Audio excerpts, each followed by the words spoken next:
So ties are real.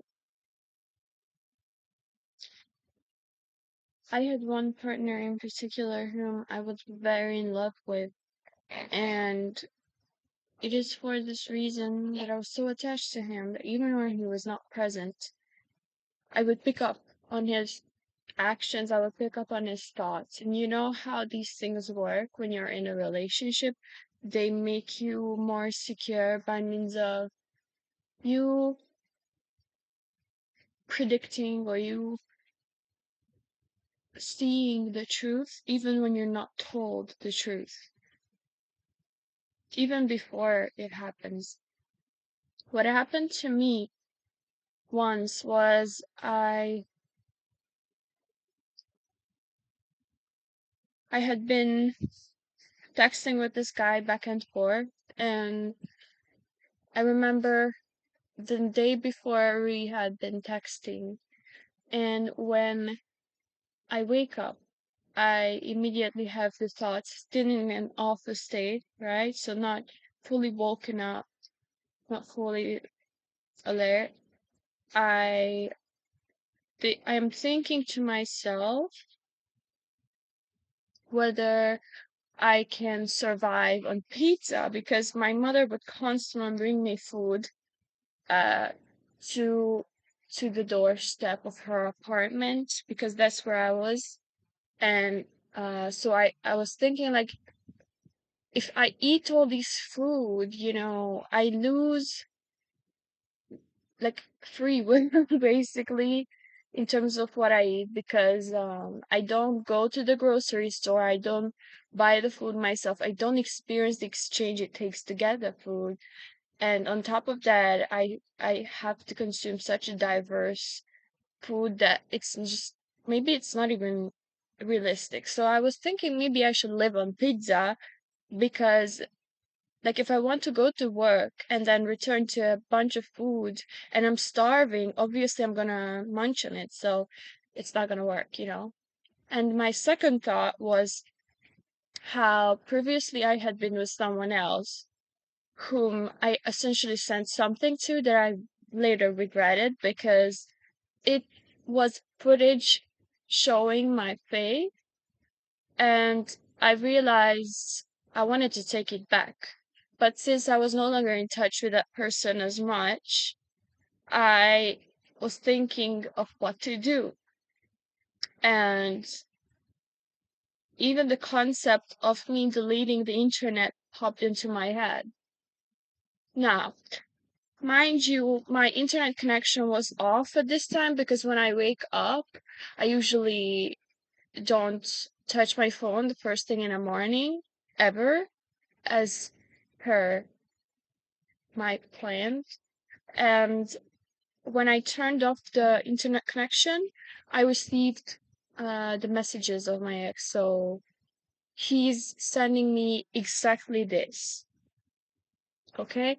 He's sending me a picture with his mom where he's sitting with his relatives and loved ones and eats pizza on the picture.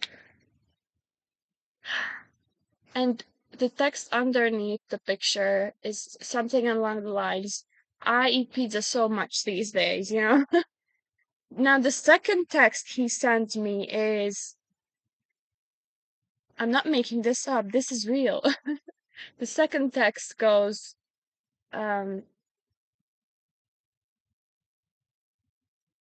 I had an ex whom now who now has a criminal record because of me, because my ex published our conversations online without my consent.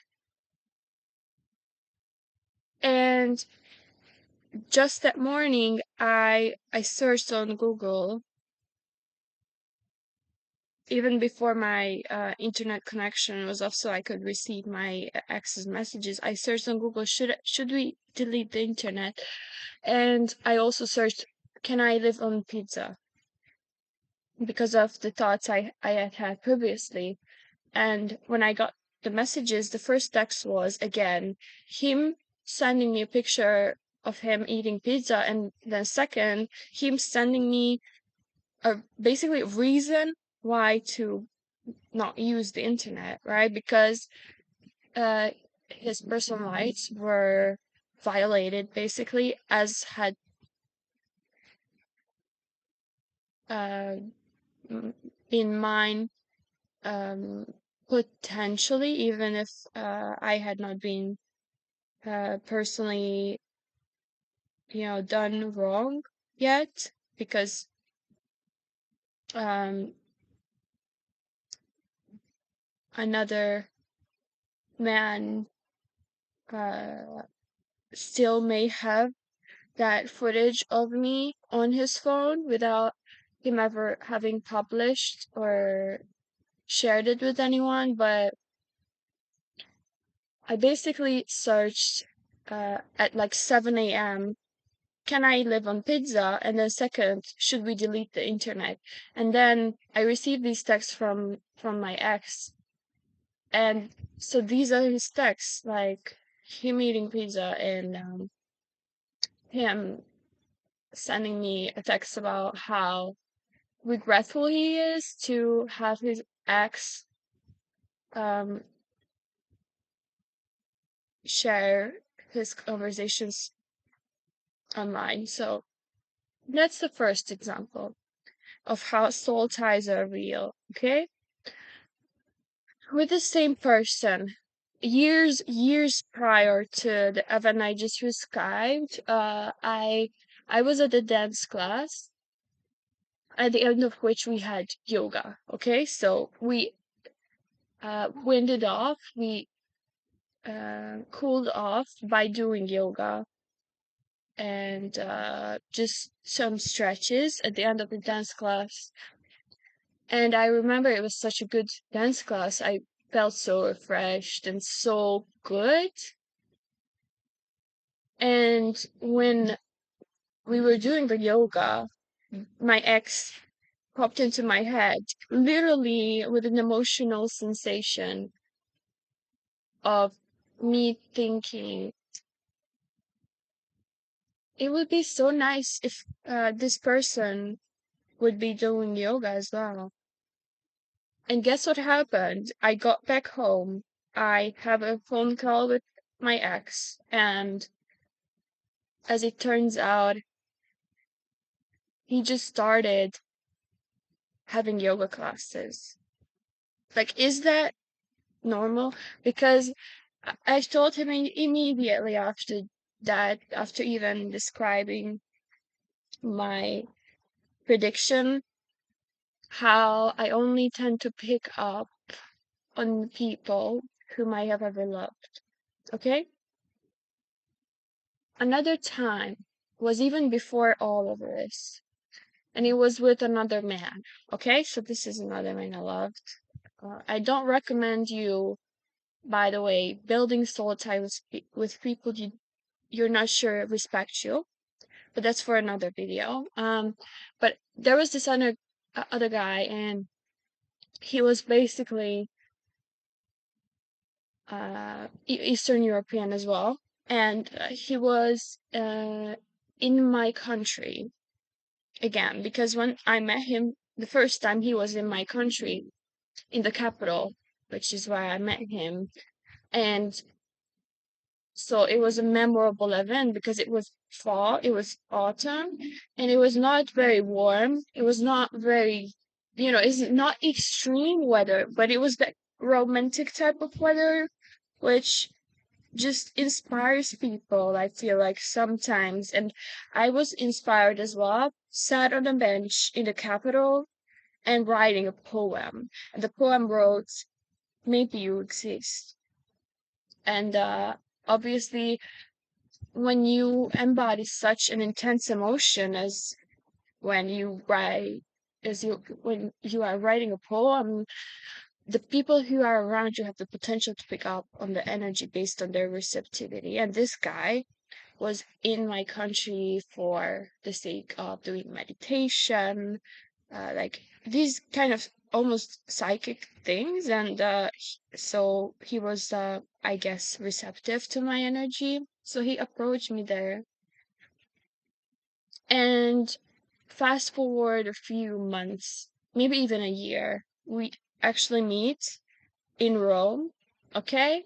And I am on a date with him, and then I fly back, blah blah blah. A lot of time passes. We don't really talk much, maybe not even at all, maybe just immediately after I return home. And then one day, his phone number pops into my head, like it never does. Like I remember his phone number was first of all so familiar to mine because mine at the time started with 747 and his also started with 747 after the country code. So it was first of all suspicious in that regard. And then second of all, I remember that a few months after I left Rome and returned home, I actually forgot his phone number. And then I had wanted to remember it so badly, but I couldn't. It was like a connection in my brain has been blocked, you know? It's like when you try to remember something so much, you cannot, right? It's when you try to get something in life and you can't.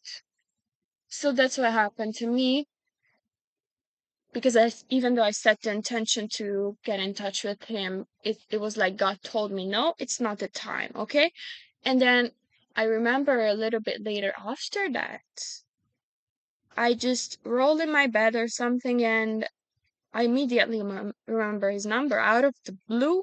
And it's like I wasn't even trying. I just thought of the person and I just felt like I needed to call him. And so that's what I did.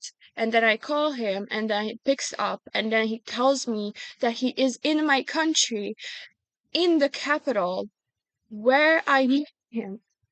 And I'm like, are you kidding me? What the is going on? Literally, that is what I told him. And he immediately asked, are you spying on me? And I was like, no. Are you spying on me? Because he was in the capital and I'm asking, do you visit often this place? Do you visit this place often? And he was like, no, I've never been here ever since I met you. And mind you, multiple years have passed. Okay, so the soul tie was there. The soul tie I gained in Rome stayed with me in my country because I picked up when he actually came to my country. Another story of a soul tie, right? This is getting spooky, I know, but it's real. It's real. This is what I want young girls to know. It's their power because your body is all you have, okay? It's all you have. And soul. You are a soul in a body, okay? So next story. Same thing, same acts as the first one I started talking about. This guy I really liked, adored, should I say? Like, I like his personality, but I was attached to him on an emotional level because he was very convincing and also with similar values and intentions as me. So one day, again, we're not meeting, not any of that. We're just texting, and I have this thought in my head among the 50,000 thoughts I have in a day. Like, I'm smelling something like smoke, you know? I feel like there's smoke coming in the window because it feels like the house is on fire. And then I basically wake up and realize that the apartment is not on fire. And I'm on the ninth floor, okay? So I was like, if there's fire under me, like under the ninth floor, I'm basically, I have 0% chance of getting down and escaping the fire, but maybe I'm lucky and the fire goes away. Anyway, later I realized there was no fire, but I had the emotional reaction inside my body. There was a fire in the apartment. And then my ex texts me a few hours later, or maybe the next day, how someone lit a fire, lit a home on fire in his hometown. So basically, where he's from, a house was lit on fire, and people are not sure if it was intentional or accidental or caused by a natural event, for example, like I don't know, glass being reflected onto some paper and then the paper catching fire, that's natural event. So people weren't sure if that fire was intentional. But even when I had the emotional reaction in my body in my apartment before I was even aware of why I had that in my body, I was I was even considering whether in the case of a fire, the fire had been intentional at all, like in the place where I was from, because it was considered a safe place, okay? And I have so many of these stories. And to finish it off, I would like to close with the story, which maybe may not be related to soul ties in the traditional sense um because it does not involve like physical intimacy with the person. It just involves emotional intimacy and connection. So nothing happened between us. Um, but that's not even the point because this prediction I'm about to tell you about is one where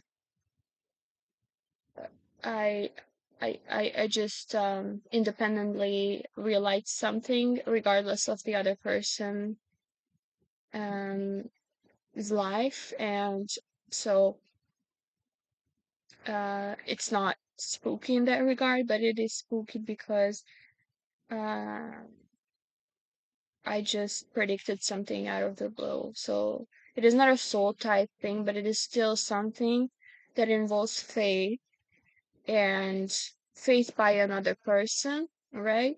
And self trust. So this story goes, when I was a student in high school, I went to a Christian high school, and there was this one guy in particular whom I eventually danced uh, on during the prom with. So he was my prom dance partner also, but this guy was winning like national math contests and competitions, and he was basically protecting his title every year, especially when we got started with the high school, the 6 years of high school together. And my high school also had these quote unquote um, hiking events of Christian high schools or Christian schools. So basically, the events translate to Christian schools hiking events, and the event consisted of a group of people from the same class or from the same age group exploring a path together at night with a map and with torches on their heads, looking for signs to collect points and credits for rewards. and the credits and the rewards add up to then later make for uh, the winning order. By the way, this is the sports event that my brother had won 2 times before I even got into high school, the same high school as him. And so I decided that because my brother was so successful, maybe I should give it a try.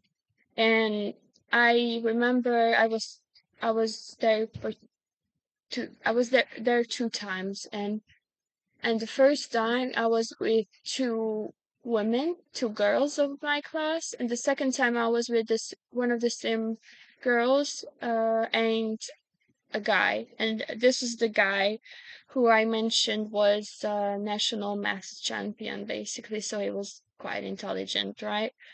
And I remember being on this path, and it's already the morning because we had been on the go all night. So obviously we hadn't slept because this was a nighttime event. And I remember coming to a crossroads in the woods, right? So it's like middle of the woods and we don't know where to go.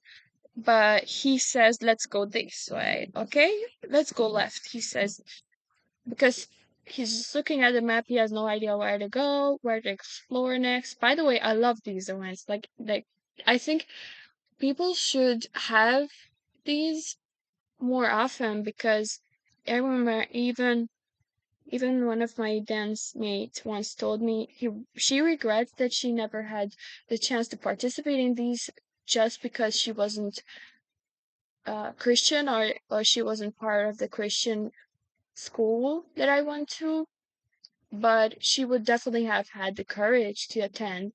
By the way, I encourage anyone to maintain these events because they are amazing. But so I am at this crossroads with my girl basically and my boy as a team of three.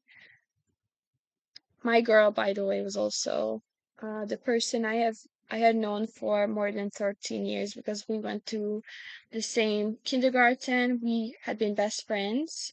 We had also gone to the same middle school. We remained best friends there. Then I changed schools, blah blah blah. Few years passed, and then so I had an emotional connection with her too. But the point is, we are at this crossroads, and the boy says, "Let's turn left," and I say let's go right because I feel like going left is just wrong. And so we all three of us, we go right.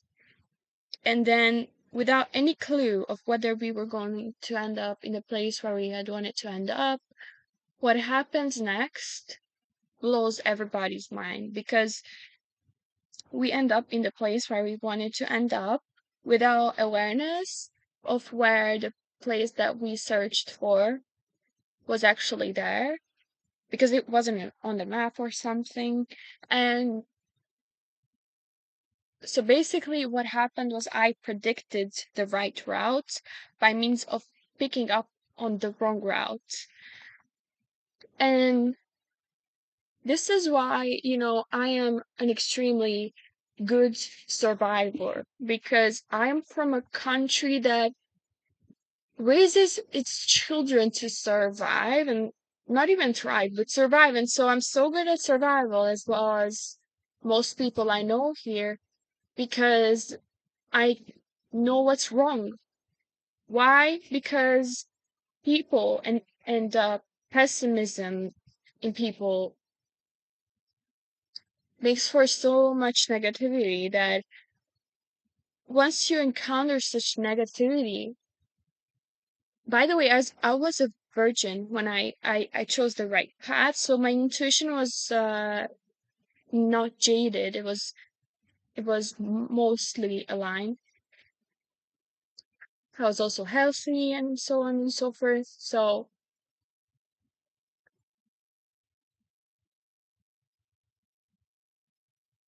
I come from survival because I know what's wrong.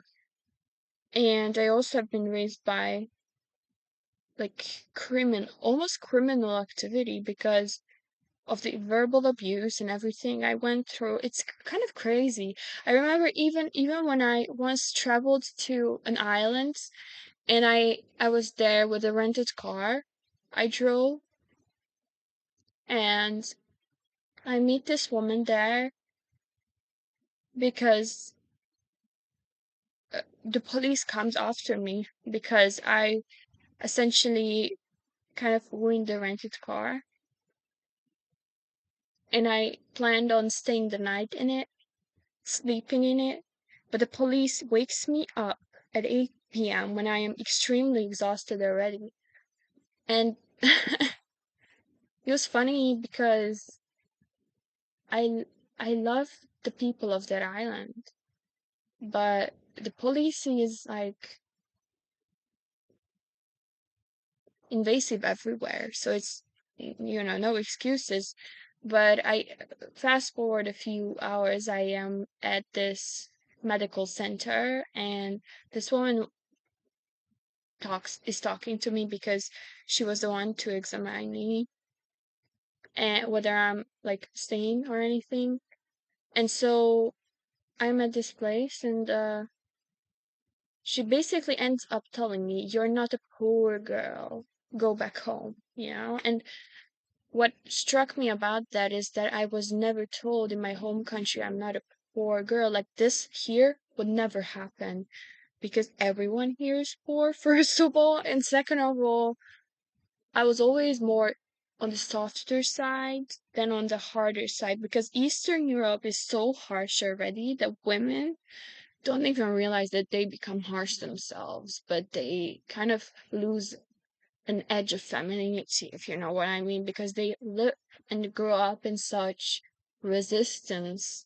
And so basically, I'm told in this soft island that I'm not a poor girl, and my heart sank again because, like, all my life I had been poor. Like, I don't come from money.